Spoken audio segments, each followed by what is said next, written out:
دیکھیں، جب کربلا برپا ہوئی ہے، کربلا کے اندر جو اہل بیت اطہار پر ظلم ڈھائے گئے ہیں، اس کے بعد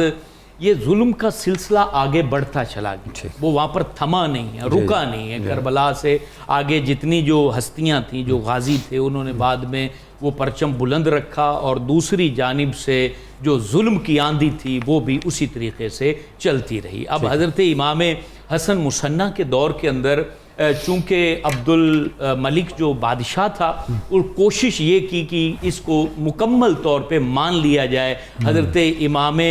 حسین کی اولاد بھی اس کو مانے اور حضرت امام حسن کی اولاد بھی اس کو مانے، اور اس کے لیے عرب کی جو جتنی پٹی تھی، یہاں پر سب سے پہلے حجاج بن یوسف کو جو ہے یہاں پر مقرر کیا گیا تاکہ تمام لوگوں کو جو ہے نا وہ منوا لیا جائے۔ اب یہاں پر جب وہ اپنے طور پہ کامیاب ہوتا دکھائی دیا، اس کے بعد یہ سلسلہ تھا کہ جو مشرق وسطی ہے، یعنی ترکستان جو ہے، یہ پٹی اور یہ تمام علاقے جو ہیں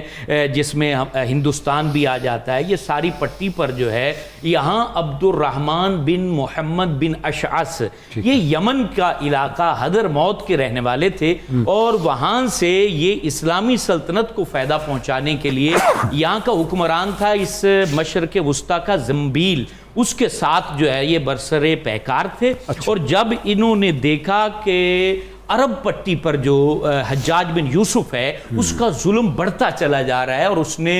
صحابہ کی اولادوں کو اور اہل بیت اطہار کی عظیم الشان شخصیات کو بڑا نقصان پہنچایا ہے، یہاں تک کہ شہادتیں ہوئی ہیں، زندان میں ڈال دیا گیا ہے، تو انہوں نے یہاں پر بغاوت شروع کر دی، اور پھر عبد الرحمن بن محمد بن اشعث نے وہاں سے خطوط جاری کیے۔ سب سے پہلا خط انہوں نے حضرت امام زین العابدین کو لکھا مدینہ طیبہ میں، اور اسی طریقے سے حضرت امام حسن مصنع کو لکھا۔ حضرت امام زین العابدین چونکہ ایک مخصوص پیرائی میں کام کر رہے تھے، علم کو جو ہے نا وہ مضبوط کر رہے تھے، اور تزکیے کا، تربیت کا، شریعت کے جو معاملات ہیں، تاکہ وہ اس پوری جنگ و جدل کے اندر وہ گڑبڑ نہ ہو جائے، اور سینوں میں محفوظ کر رہے تھے، کیونکہ جتنی طاقتیں ہوتی ہیں وہ کتابوں میں تو رد و بدل کر سکتی، سینوں میں تو نہیں کر سکتی، تو وہ سینوں پہ کام کر رہے تھے، اور سینوں کو کشادہ بھی کر رہے تھے، اور اس میں جو ہے نا وہ آبیاری بھی کر رہے تھے، تقوی کی، زہد کی، محبت رسول کی، خوف خدا کی۔ اور اسی طریقے سے جب دوسرا خط حضرت امام حسن مصنع کی جانب بھیجا گیا